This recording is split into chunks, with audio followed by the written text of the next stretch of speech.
Hello good morning. आज चाहिँ चियाको साथमा घाम टल्किरहेछ हौ। आज मेरो घाम पनि के भन्यो र चिसो हावाला। मैले चाहिँ चियासँग मोमबुली खान लाग्यो बरे। घाम टल्दा तर चिसो हावा चल्यो आज खाइकन कुहिरो लाउनु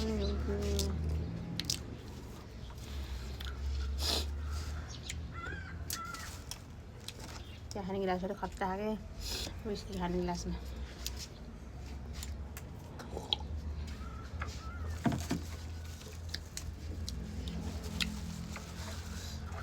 त्यही छ।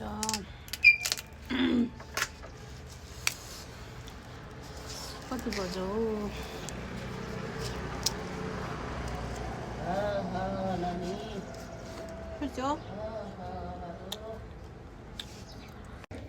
अब चाहिँ पकाइपुकी गर्नु पर्यो। त्यसपछि लुगा धुनु छ, नुहाउनु छ। अन्त कुहिरो लाउला जस्तो छ। छक्क हेर्दाखेरि चाहिँ के हो यस्तै छ।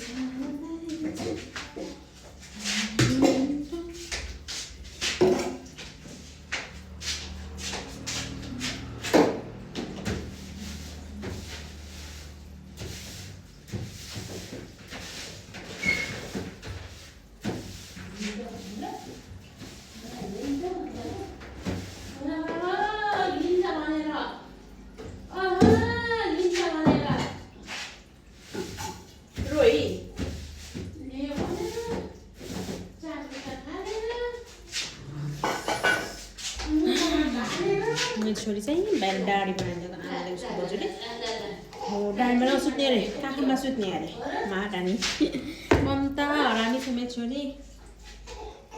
भर पनि रोइरहेको। अन्त दुध बनाइदिउँ न आमा, दुध बनाइदिउँ र? म दुध बनाइदिन्छु। रोयो क्या ऊ चाहिँ। मैले चाहिँ यहाँ कपडा सपडा धोएँ, नानीलाई दुध सुध बनाएँ, खुवाएँ। त्यसपछि कपडा धुन लागेँ। नानीको कपडा थियो अनि आज चाहिँ हल्का काम लागेको थियो, भोलिदेखि त लाग्ने कि नै। त्यही भएर कपडा सपडा धोएर नानीको अनि त्यसपछि म माथि सुकाउनु लगेँ कपडा चाहिँ।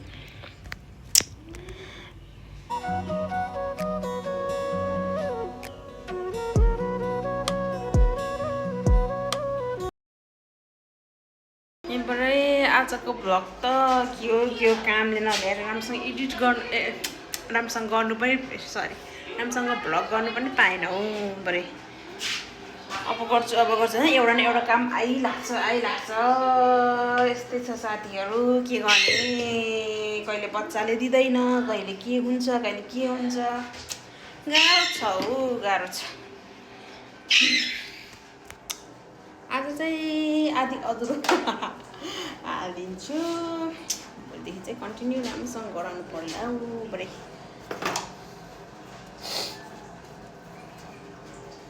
आज फेरि यस्तो जाडो छ। आज पुस लाग्यो नि त, अनि त्यही भएर आजदेखि चाहिँ जाडो सुरु भयो। चिसो भयो मौसम। कपडा छ माथि, उठाउनु जानु छ। अब तातो चिया खाएर कपडा उठाउनु जानु पर्ला है साथीहरू। चाहिने कपडा उठाउनु कस्तो कुहिरो लाग्रो जस्तो हो कि पानी परा जस्तो गरेछ कि आजको मौसम। कि पनि सिसे भएको सास बढेर गएर न मम्मी। हुन त पानी जाडो सुरु हुनु लाग्यो नि त। अब त पुस पनि लाग्यो, कुहिरो लाउनुलाई पनि होला। हेर्नु न आजको मौसम त पो राम्रो देखेछ हो। आजको मौसम चिसो भए पनि के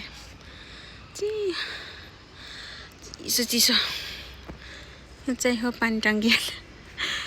ए मम्मी चाहिँ हाम्रो खेत हेर्नु न। हाम्रो मेवा ढले पनि लट्रम्मै फल्दैछ के।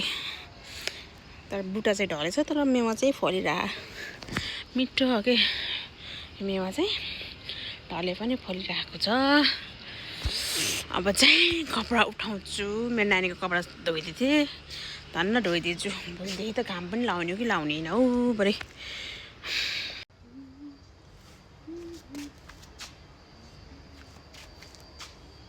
चिसै रहेछ बरे भोलि घाम लाग्यो भने सुक्ला यहाँ छोड्ने भने फेरि सिटै सिट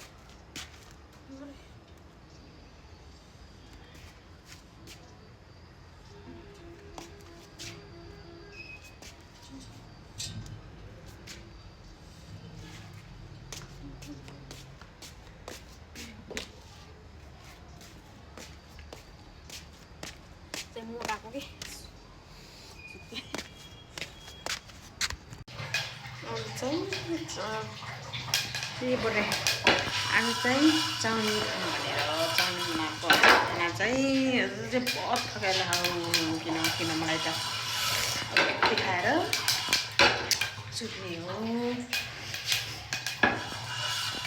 जन चाहिँ रेडी भयो यस्तो राम्रो बनाउनु आउँदैन तर खानु ल्याएको छ है मिठो ठिकै छ मिलिहाल्छ अनि अब चाहिँ तातै खानु पर्यो अनि यति भन्दै चाहिँ खाएर चाहिँ आज चाहिँ सुत्नु पर्ने छ थकाइ जस्तो लाग्यो त्यही भएर आजको भ्लग चाहिँ यति नै थोरै भयो आजको चाहिँ फेरि अर्को भ्लगमा भेटौँला भन्दै म चाहिँ आजलाई बिदा दिन्छु